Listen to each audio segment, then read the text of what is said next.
L'un de mes meilleurs amis m'a envoyé une vidéo du combattant de MMA Paddy Pimblett, plus connu sous le nom de Paddy the Baddy, où il dit perdre 50 livres pour son prochain combat en UFC, ce qui représente 22,6 kg. On va regarder sa stratégie dans cette vidéo, je vais vous analyser ça, c'est parti.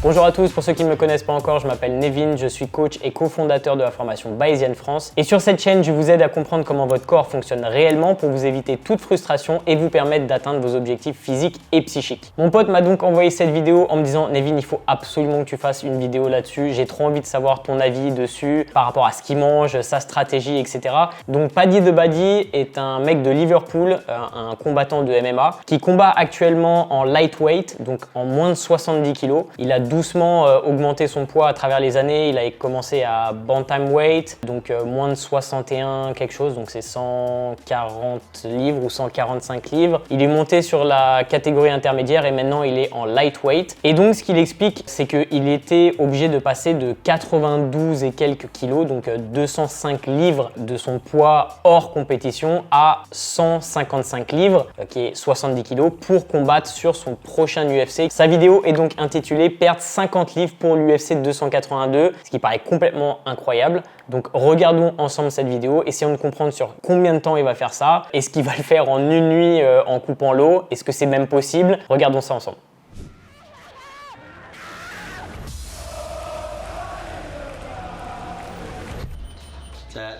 Today you're gonna see exactly what I eat in a day. Cage waves on tonight. I know my heart rate's gonna get nice and high when I'm calling the lads, and then we'll go to Footasato and watch Molly. Protein pancakes with like yogurt and Biscoff. Donc là, il vient de se réveiller, il est 8h45, il nous explique un peu ce qui va se passer sur la journée. Donc il est coach aussi sur la team Next Gen, ou au moins il est dans le corner de la team, et donc il va voir des combattants ce soir et il va nous présenter ce qu'il mange sur une journée. Il commence là avec des protein pancakes avec le Biscoff, je sais même plus comment on appelle ça en français, des lotus, là, les petits gâteaux lotus, et du yaourt. Alors ce qui est intéressant, c'est qu'on commence sur un premier repas qui est pas trop classique dans ce qu'on a l'habitude de voir sur les gens qui perdent du poids. Donc j'imagine qu'il a sans doute un nutritionniste avec lui qui l'aide à gérer sa diète. For now, we're just on the macro chefs. Last night I burnt 908 calories in 6 miles, so walking for an hour was about that. We go for a walk? Alors, il parle déjà de calories et il connaît son apport calorique sur sa journée, il connaît sa dépense calorique et il connaît aussi l'apport calorique de son petit déjeuner. Alors ça, c'est quelque chose qui est super intéressant parce que c'est encore une fois pas quelque chose qu'on voit souvent, des gens qui sont conscients en fait de leur apport calorique, surtout dans le monde du fighting. Il y en a bien sûr évidemment beaucoup, mais parfois c'est des diètes un petit peu à l'ancienne et ils savent pas trop ce qu'ils font. Donc là, vraiment, on voit que c'est un professionnel qui sait de quoi il parle et il sait à quoi il doit faire attention. Et à mon avis, à ce niveau de compétition, quand on est vraiment dans l'élite d'un sport, faire attention à son alimentation et justement être super pointilleux sur le détail va forcément payer et c'est sans doute ce qui va se passer avec Paddy. Là, c'est intéressant parce qu'on a un petit déjeuner qui pourrait être considéré comme de la malbouffe par beaucoup de gens, dans le sens qu'on mange des pancakes avec du lotus, Biscoff, etc. Tu vas pas réussir à perdre du poids avec ça, mais lui, il comprend que quelles que soient en gros les calories qu'il consomme, à partir du moment où il est en déficit calorique, il va perdre du poids. Donc ça va être super intéressant de regarder ça. Donc là, il va faire une petite marche avec son chien et sa famille, il reste actif, il est conscient qu'il doit avoir une certaine activité physique pour dépenser.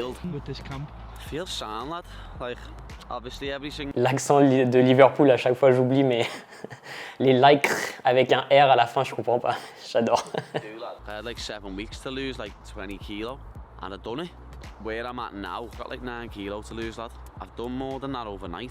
I've done 8.4 kilos. Ok, alors c'est intéressant, c'est qu'il dit qu'il a 20 kilos à perdre en 7 semaines. Il est totalement confiant de pouvoir le faire parce que là, il lui reste 4 semaines et il lui reste 9 kilos à perdre, ce qui paraît énorme hein, d'un point de vue extérieur. Mais il dit qu'il a déjà réussi à perdre 8 kilos en une nuit, donc sans doute avec un protocole de déshydratation. Et du coup, il n'a pas du tout peur de ne pas être au poids. Il faut savoir que contractuellement, c'est très important d'être au poids dans les compétitions professionnelles parce que qu'en gros, si vous n'êtes pas au poids, soit l'autre combattant peut refuser de combattre contre vous, vous pouvez être disqualifié, ça dépend vraiment du contrat qui est mis en place, ou vous pouvez avoir une somme qui est redonnée au combattant adverse même s'il perd. Donc il est plutôt confiant, même s'il lui reste encore quand même pas mal de poids à perdre. Si vous aimez ce genre de vidéo, n'hésitez pas à vous abonner et laisser un petit pouce bleu, ça fait vraiment plaisir et ça aide pour le référencement.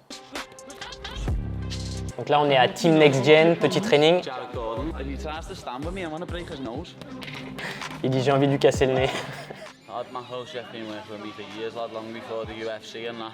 The same night I got given the Paddy the Baddy nickname, Joel had his first and only ever MMA fight on the same card. Yeah, and 1-0 and retired. Do you like about the meals? It just makes my life 10 times easier and the delicious scans, lad.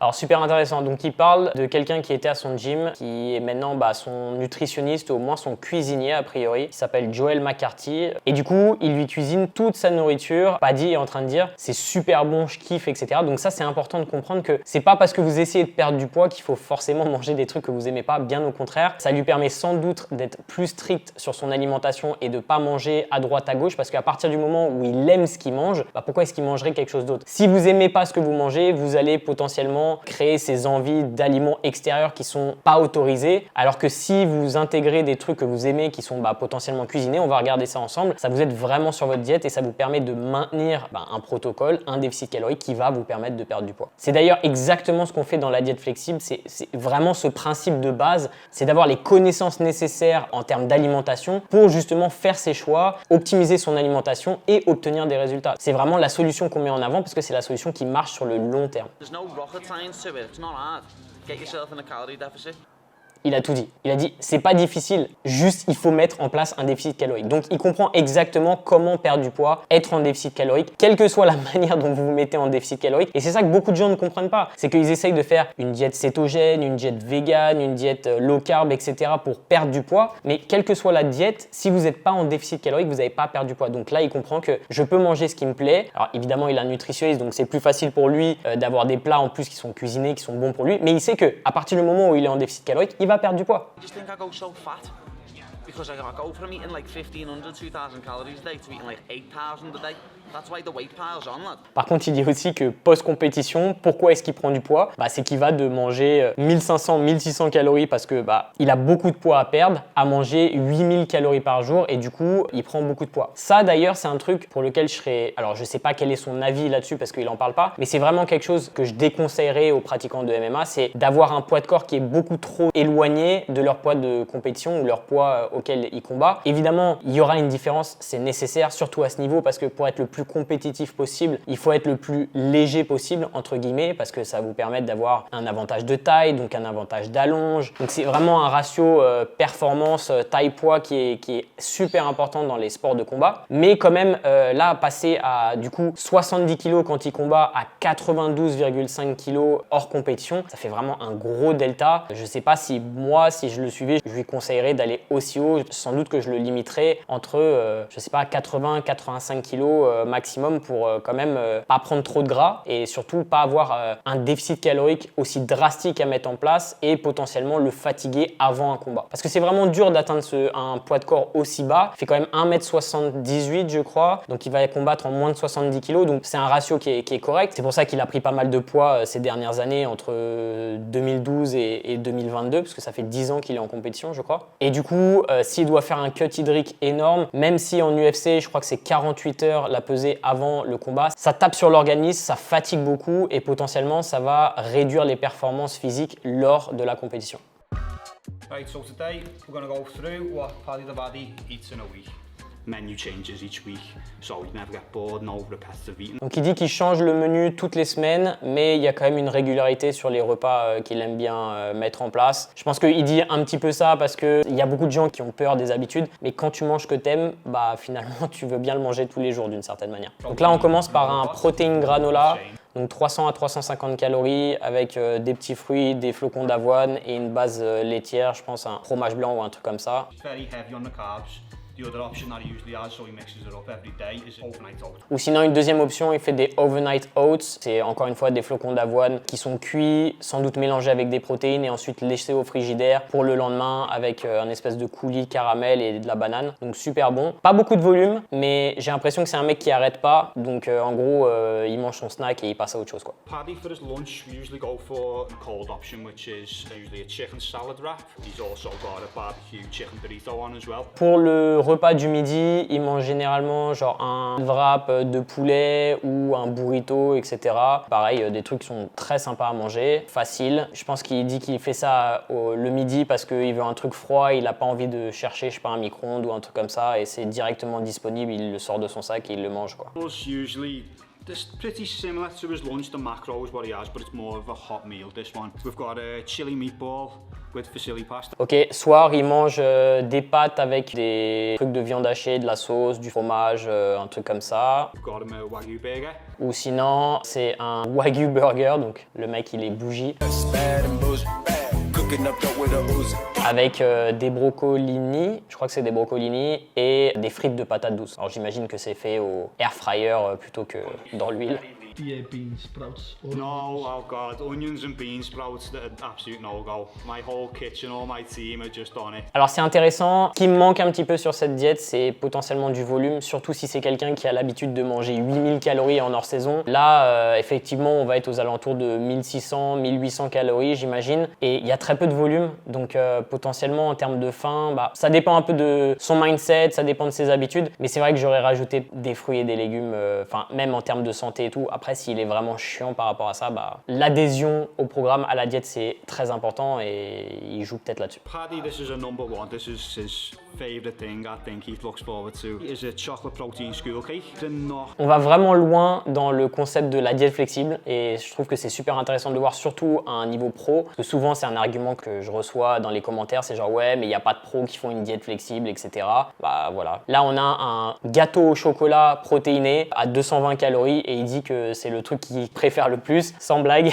Donc c'est sans doute un gâteau fait avec de la whey ou des protéines mélangées à l'intérieur. J'ai d'ailleurs un brownie chocolat dans mes recettes disponibles sur mon site internet, qui est un truc que quand je suis en sèche, je mange pratiquement tous les jours parce que c'est trop bon, on a l'impression de manger un brownie. Et c'est 30 grammes de protéines, donc ça peut être un post-workout, un pre-workout, un snack, peu importe. Exactement comme ça, quoi. Between, I'd say, 1400 calories and about 1700 calories on a day. It makes it an awful lot easier, the fact that I'm a qualified chef as well. C'est un chef qualifié, donc il sait ce qu'il fait, il sait contrer les macros, etc. Et il dit qu'il lui fait un menu de 1400 à 1700 calories par jour. Donc ça, c'est ce qu'il lui cuisine. Et j'imagine qu'en plus de ça, peut-être que Paddy a sans doute un repas en plus, ou peut-être un snack, ou peut-être un petit peu de calories libres pour manger ce qu'il a envie de manger. Tant que ses protéines sont couvertes, que la plupart des micronutriments sont là, après, peut-être qu'il a une petite flexibilité en plus sur la journée en fonction de ce qu'il veut. Flapjacks and stuff, so it's easier for them. Can Paddy have any of these? He actually could if he wants to, you know, because his weight's very good, so he's on points, so he could have a few, like, but he wouldn't, because that's what he's like. Le coach du MMA qui prépare de la bouffe pour les combattants pour leur soirée de combat, et il dit ouais, Paddy pourrait en prendre, mais il est tellement focus qu'il mangera pas en dehors de sa diète. Ça montre le mindset d'un professionnel, quoi. Il a un plan, il va ni à droite ni à gauche, il veut avoir des résultats, il blague pas.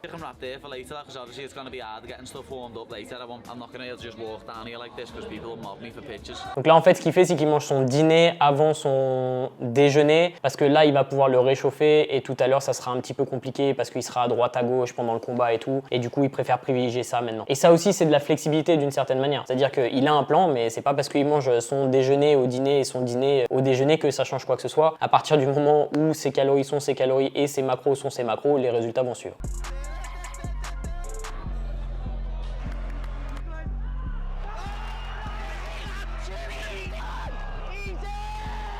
Don't have to get a microwave for this one, like last one of the day.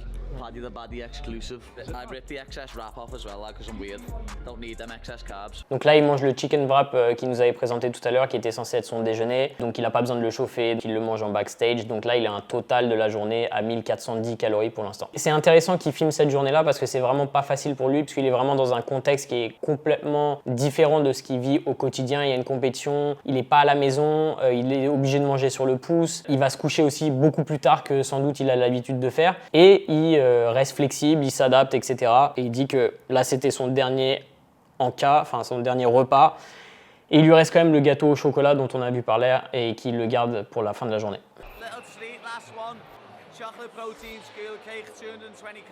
Donc voilà, il mange le dernier encas snack repas de 220 calories, donc il est environ à 1600 et quelques calories.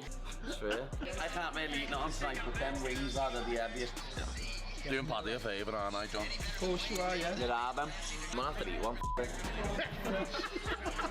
Alors tout le monde commande des wings et il paraît qu'ils sont absolument délicieux et il est en face de tout ça et tu vois qu'il n'a pas envie d'y toucher, mais il y va quand même pour un parce que c'est vraiment difficile avec cette exposition de pas avoir envie d'en goûter au moins un. Et c'est un peu ce problématique qu'on a avec les environnements où vous allez au restaurant avec des amis ou des choses comme ça. C'est des environnements où c'est difficile parce que déjà vous avez la pression de groupe, en plus vous avez l'envie, c'est vraiment difficile de résister. Donc il part pour un deuxième. I was gonna come for a cheat meal to put a sato one day next week. You're doing it now, Sam. I know. Doing it now. Doing it now instead.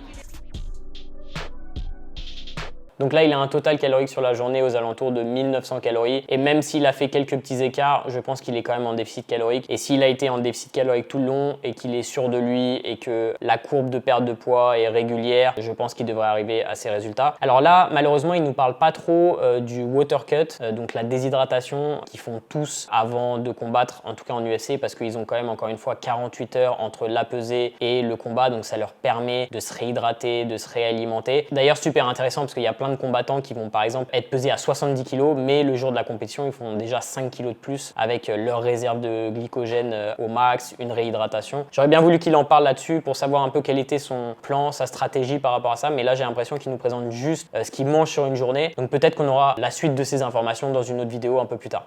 I promise you now, Jared Gordon's getting finished in the first. Watch.